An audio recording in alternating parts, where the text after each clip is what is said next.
Orando Abraão, sarou Deus Abimeleque. Orando Abraão, sarou Deus Abimeleque. Aí está o nosso título. Nós temos trabalhado já há várias semanas orações em Gênesis. Começamos lá no capítulo 1 e temos atravessado o livro. Onde quer que uma oração seja encontrada, paramos e examinamos aquela oração e o contexto no qual essa oração é proferida. E hoje à noite nós vamos ter bastante trabalho. Se você trouxe a sua Bíblia, quantos trouxeram a palavra santa do Senhor? Ótimo, muitos. Amém. Até lá em cima na galeria o pessoal está afiado. Glória a Deus por isso. Se você não trouxe a sua Bíblia, você vai ter bastante trabalho para entender o que nós vamos dizer, porque eu não vou ler o texto todo de cara, eu vou comentando, e à medida que eu avanço, nós olhamos para o texto para entender no seu contexto. Amém, meus irmãos?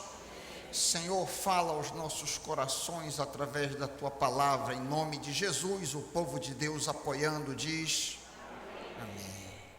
Abimeleque, orando Abraão, sarou Deus Abimeleque. Abimeleque é um título como Faraó, é um título como César, o imperador de Roma. Os imperadores tinham por título César. Abimeleque é um título de soberanos filisteus.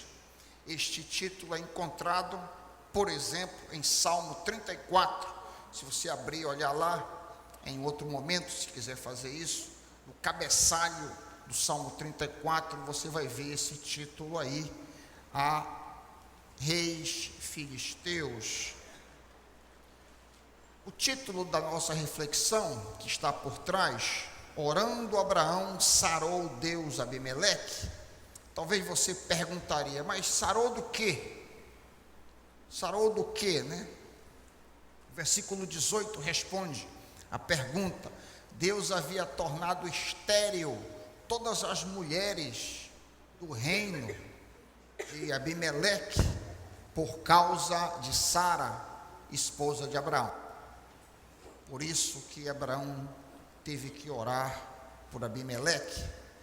A oração foi comandada a Abimeleque em sonhos, como lemos no versículo 3 e 6, você pode ver isso no versículo 3 e 6 do capítulo 20, nós vamos considerar hoje à noite o capítulo 20, varrendo para cima e para baixo, enquanto navegamos neste texto.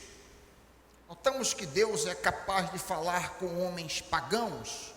Deus fez isso com Faraó, muitos anos depois, e Deus pode fazer isso por você, Deus pode fazer isso por mim.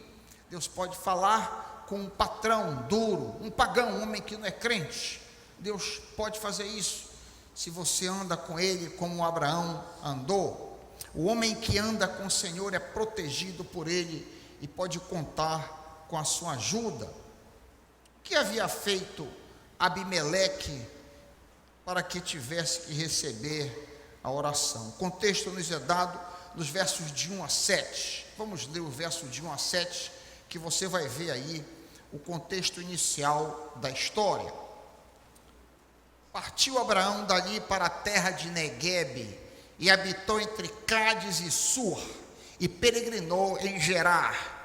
E havendo Abraão dito de Sara, sua mulher, é minha irmã, enviou Abimeleque, rei de Gerar, e tomou a Sara. Deus, porém, veio a Abimeleque em sonhos de noite e disse-lhe: eis que estás para morrer por causa da mulher que tomastes, porque ela tem marido. Algumas traduções dizem porque ela é casada, é a mesma coisa. 4. Ora, Abimeleque ainda não havia se chegado a ela, não havia se relacionado sexualmente com ela, pois perguntou: Senhor, matarás porventura uma nação de forma injusta? Não me disse Abraão mesmo: é minha irmã, e ela mesma me disse, é meu irmão. Na sinceridade do meu coração e na inocência das minhas mãos fiz isso. Versículo 6, ao que o Senhor Deus lhe respondeu em sonhos, bem sei eu que intercederá por ti e viverás.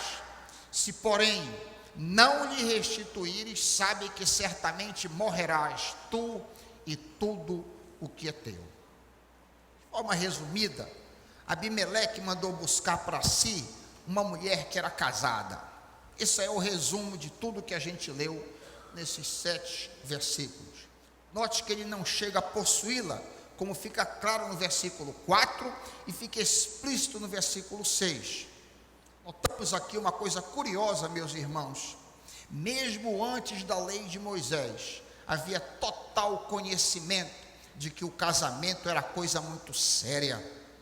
Por sinal, há uma diferença no ato sexual casual, como vemos no caso de Tamar e Judá, por exemplo, em Gênesis 38, e o ato sexual compromissado no contexto do matrimônio, cuja violação implica em pecado terrível. Verso 6, olha aí, leia aí o verso 6. Ao que Deus lhe respondeu em sonhos, bem sei eu, Deus falando a Abimeleque em sonho, que na sinceridade do teu coração fizeste isso. Fez inocente, não sabia que ela era casada.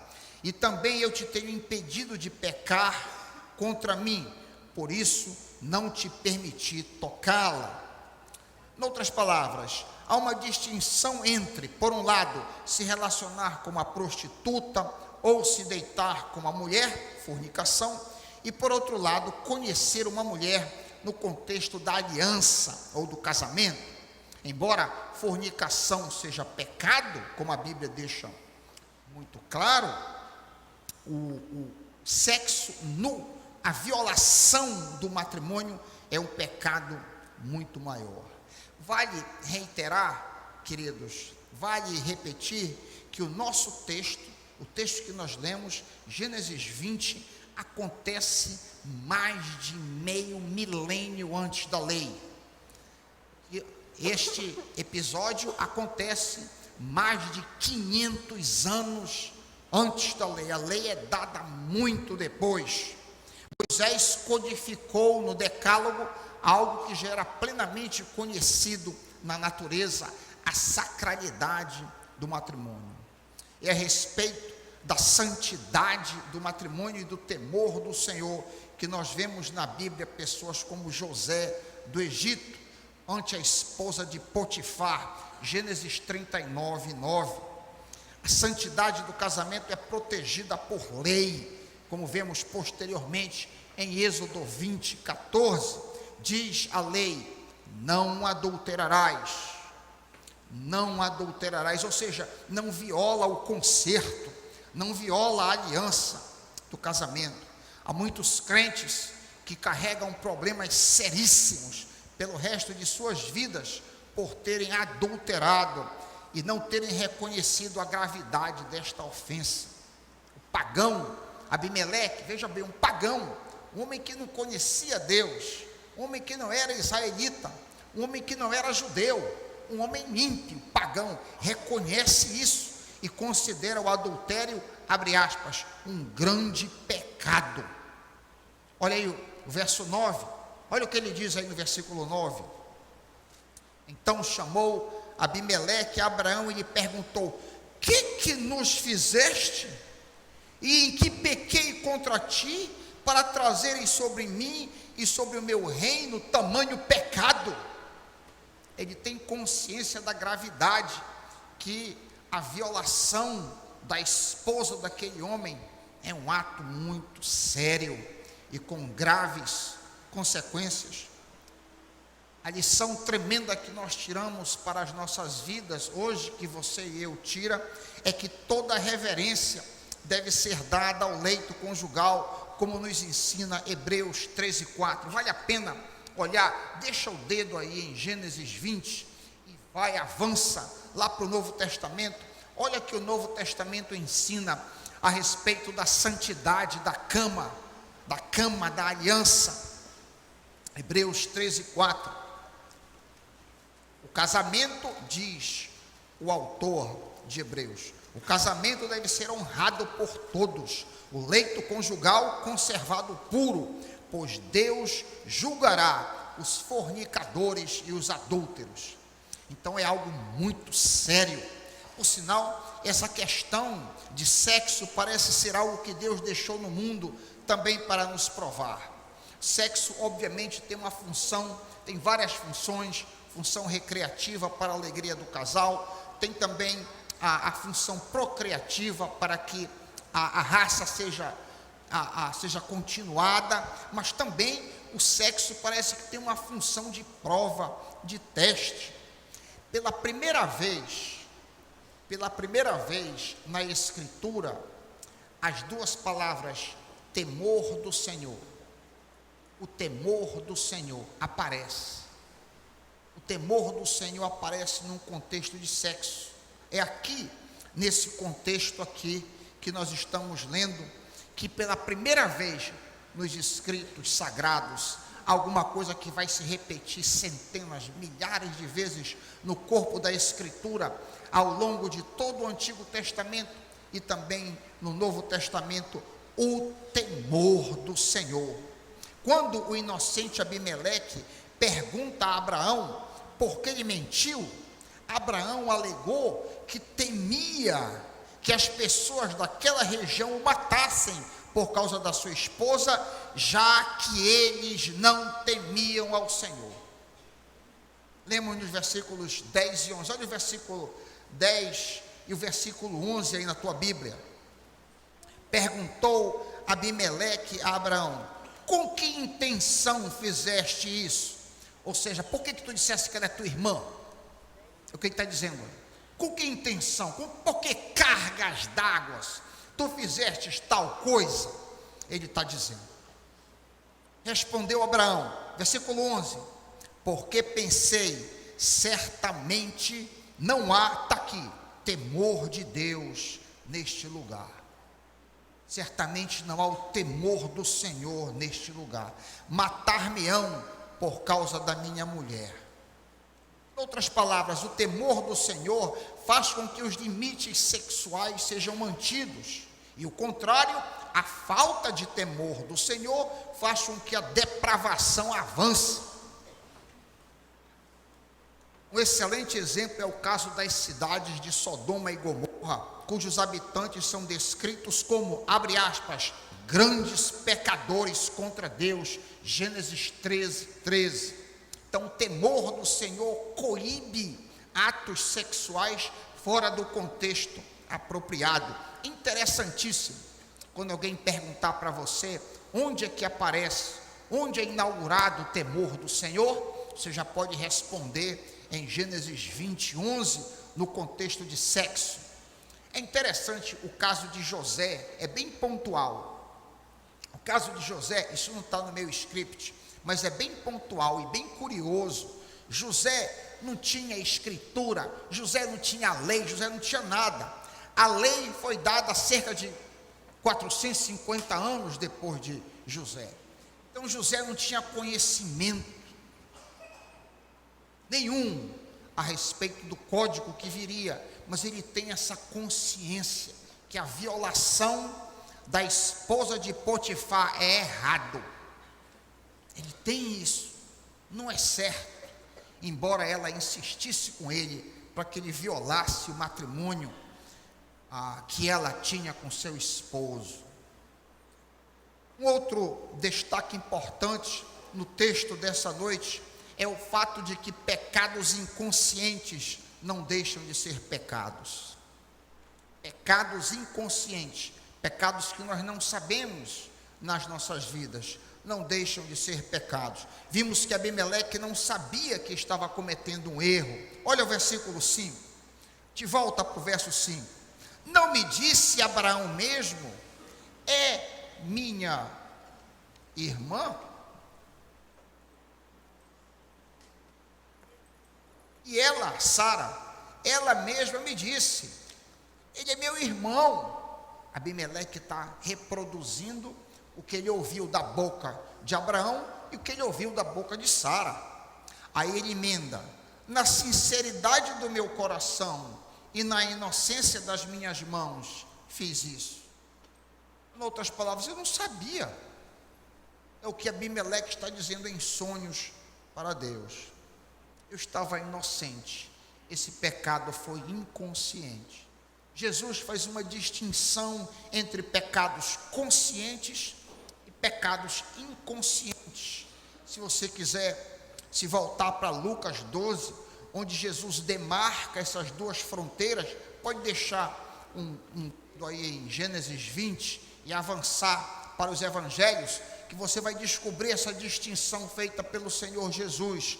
Lucas 12, 47 e 48, disse o Senhor Jesus: aquele servo que conhece a vontade do seu Senhor e não prepara o que ele deseja, nem o realiza, receberá muitos açoites, pecado consciente. Aí vem a distinção. Mas aquele que não a conhece e pratica coisas merecedoras de castigo, receberá poucos açoites, pecado inconsciente que a pessoa não está sabendo. Embora nossas faltas inconscientes sejam ofensas contra Deus, Ele não leva em conta se houver nós sinceridade em agradá-lo. Por exemplo, vamos supor que eu conscientemente tente com todas as minhas forças viver uma vida pura, santa, sem pecar conscientemente, mas eu me aborreça aqui e acolá, eu perca a calma. Depois, isso aconteceu comigo, eu peguei um exemplo, durante muitos anos da minha vida, eu não sabia que perder a calma era pecado. Eu descobri isso através de Colossenses 3:8. Então, agora que eu descobri que eu não devo perder a calma, eu vou me exercitar para que eu nunca perca a calma. Aquilo que era um pecado inconsciente, quando eu acordei e me dei conta de que eu não devo fazer, que isso é um pecado, eu vou agora me esforçar para vencer, para que ele não se torne um pecado consciente na minha vida. E se eu for sincero, o Senhor não me castigará e as consequências não virão. Para aqueles que têm dúvida do que eu estou dizendo, Colossenses 3:8 diz assim: mas agora abandonem, joguem fora todas essas coisas: ira, indignação. Não pode ficar indignado, não pode ficar aborrecido, é o que ele está dizendo. É um exercício, é uma luta, é um desafio para mim e para você, não é? Para mim, que um tanto temperamental, é um grande desafio. Mas nós somos chamados, aqueles pecados que nós não sabíamos que era, quando nós tomamos consciência, nós precisamos lutar contra eles e sermos vencedores, porque o Senhor pode nos dar a vitória. Um outro tipo de pecado que eu penso que muita gente não sabia, quando nós pregamos os 10 mandamentos, eu falei que muitos crentes, eu conheço pastores que pecam gravemente por tomar o nome de Deus em vão, usa a expressão, pelo amor de Deus, vãmente, um grave pecado, um gravíssimo pecado. Eu falei com algumas pessoas aqui, depois que a gente trabalhou esse texto, não tomarás o nome do teu Deus em vão, e a pessoa disse para mim, na realidade é um vício, é um hábito que eu tenho, e eu uso essa expressão, pelo amor de Deus, não faz isso, pelo amor de Deus, não conhecendo a dimensão do amor de Deus, e a violência, e a blasfêmia, que isso é, ao tomar o nome de Deus em vão. Então, aquele pecado que a pessoa não sabia que era, agora ficou sendo consciente, e ele deve então lutar contra, para que esse pecado seja colocado de lado, e ele não mais caia nele. Abimeleque foi poupado por ter agido em inocência, daí o próprio Deus teve misericórdia e o poupou da morte. Olha aí o versículo 6 e 7, te volta para o Gênesis 20, 6 e 7. Bem sei eu, Deus falando em sonho, que na sinceridade do teu coração fizeste isso, e também eu te tenho impedido de pecar contra mim, por isso não te permiti tocá-la. Agora, pois, restitui a mulher a seu marido, porque ele é profeta, e intercederá por ti e viverás. Se, porém, não lhe restituíres a mulher, sabe que certamente morrerás, tu e tudo que é teu. Devemos ter uma atitude semelhante à atitude deste rei Abimeleque, cuja inocência dele fica provada por sua reação diante do sonho. Ao tomar conhecimento do seu erro, Abimeleque age imediatamente. Olha aí o versículo 8. Levantou-se Abimeleque muito cedo. Interessante, né? Levantou-se, quando acordou do sonho, tomou conhecimento daquilo, levantou-se de manhã muito cedo, chamando a todos os seus servos, falou-lhes aos ouvidos todas essas palavras, e os seus servos temeram muito. Que grande lição podemos tirar para as nossas vidas? Que grande lição você pode tirar para a sua, para a minha vida? Ele levantou cedo para fazer o que era certo. Nós também devemos tomar medidas imediatas para corrigir aquilo que está errado em nossas vidas. Devemos imediatamente corrigir nossos erros, quebrar nossos vícios, a fim de sermos poupados das consequências deles. Uma outra evidência fortíssima do temor de Deus e arrependimento é o fato de que Abimeleque procura: restituir Sara a Abraão, dar de volta a esposa. 2, tornar público suas desculpas a Sara. Em primeiro lugar, nós vemos aí a restituição dos versos 14 e 15. Olha aí o verso 14, Gênesis 20, 14. Então tomou Abimeleque ovelhas e bois, e servos e servas, e os deu a Abraão, e ele restituiu Sara, sua mulher. E disse-lhe Abimeleque: eis aí a minha terra está diante de ti, habita onde bem te parecer. Parece que tentando ainda colocar panos quentes, tentando agradar Abraão. Está aí a tua esposa de volta, está aí a terra, coloca o teu rebanho, coloca o teu gado onde melhor te parecer. Segundo lugar, vemos seu pedido de perdão à esposa de Abraão, Sara, no verso 16. Olha o verso 16, amado.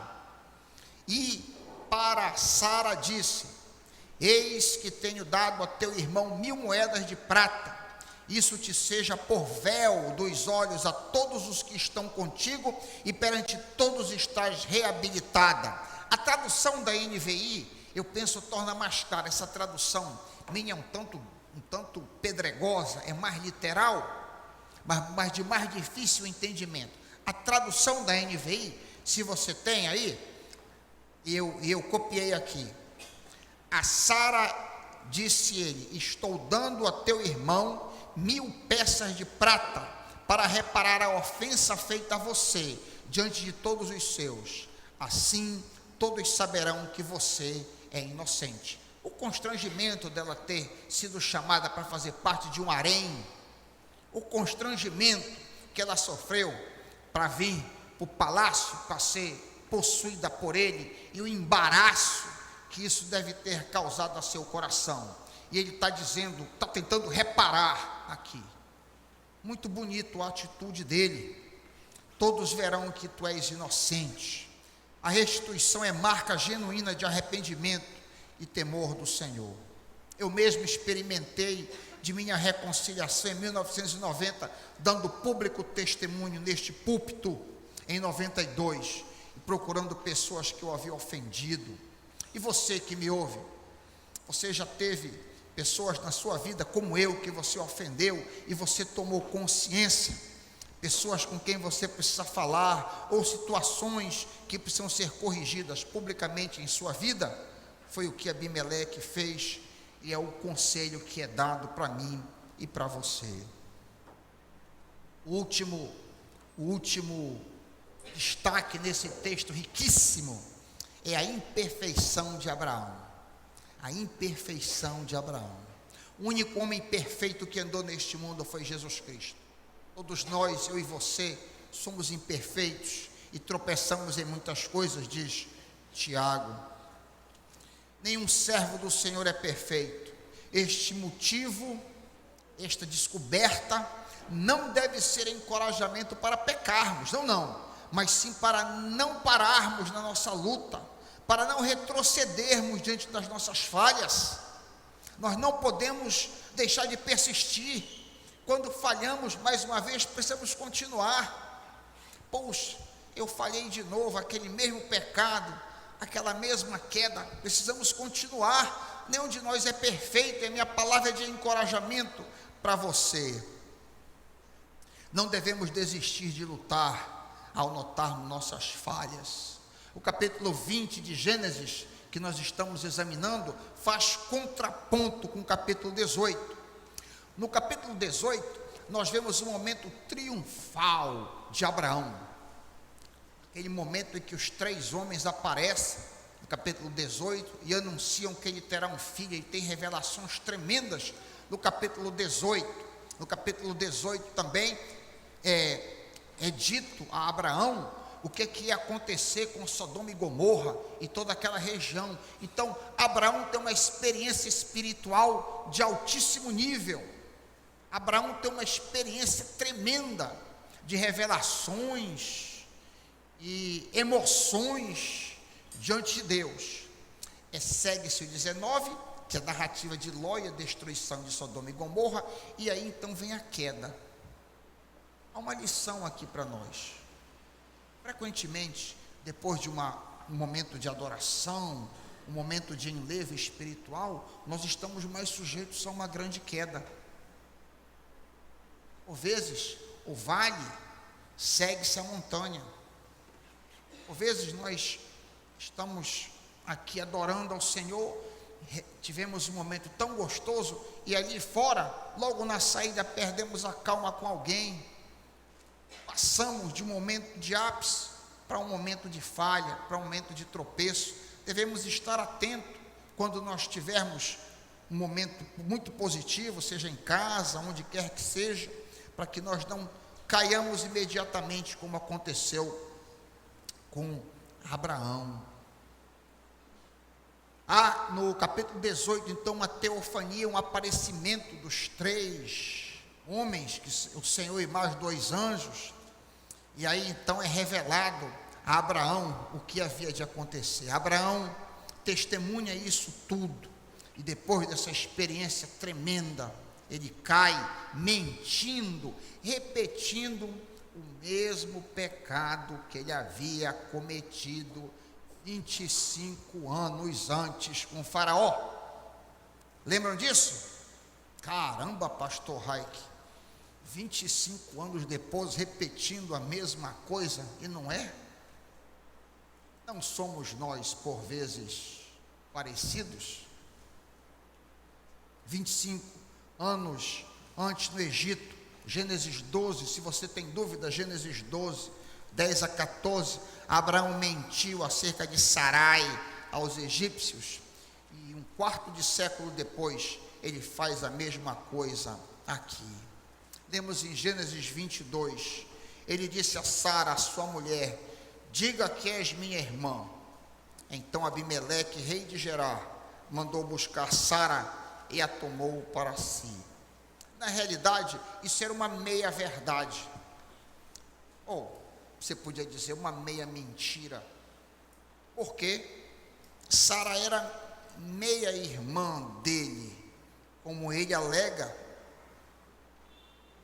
Gênesis 20, 12, olha aí o versículo 12, na verdade, diz Abraão, ela é minha irmã por parte de pai, mas não por parte de mãe, e veio a ser minha esposa. A mentira sempre traz consequências, sejam imediatas ou tardias. Afinal, todos nós seremos julgados por cada palavra falada, como nos ensinou Jesus em Mateus 12, 36. Mas eu lhes digo que no dia do juízo, disse Jesus a respeito da língua, no dia do juízo, os homens haverão de dar conta de toda palavra inútil que tiverem falado. A mentira, o controle da língua é uma virtude que devemos buscar. Nos ensina Tiago 3:2, todos tropeçamos de muitas maneiras.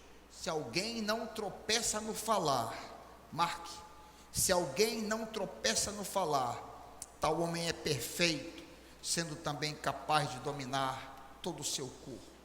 O homem que tem a língua debaixo do controle, a mulher que exerce controle sobre o que fala, é a mulher perfeita, segundo a Escritura.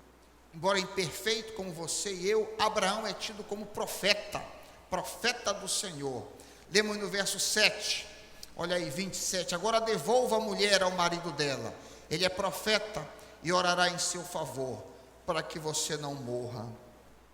Um homem que busca, que tenta viver diante do Senhor, será sempre diferenciado do resto da população. Vocês lembram que Ló acompanhou Abraão durante algum tempo? E nós lemos a história de Ló, e em nenhum momento Ló busca o Senhor.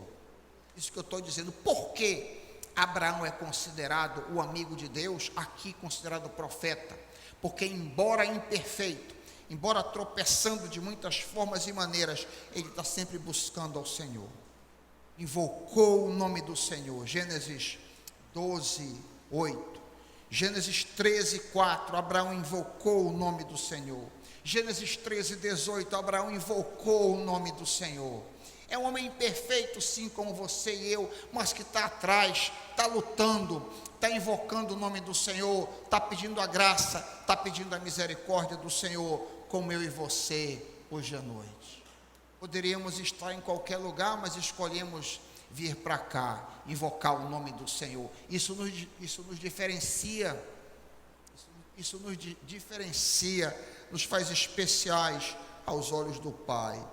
No frigir dos ovos, finalmente, não é perfeição que conta, e sim relacionamento.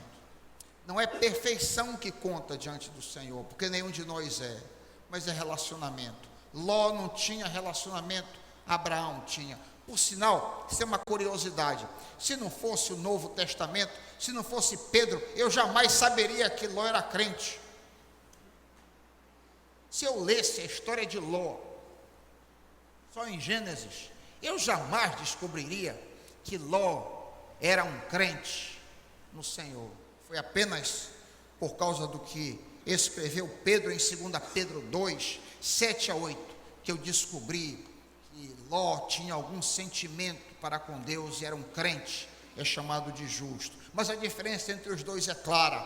Abraão é tido como profeta, Ló nada é dito. Abraão tinha um relacionamento, não era perfeito como você e eu, mas buscava um relacionamento com o Pai.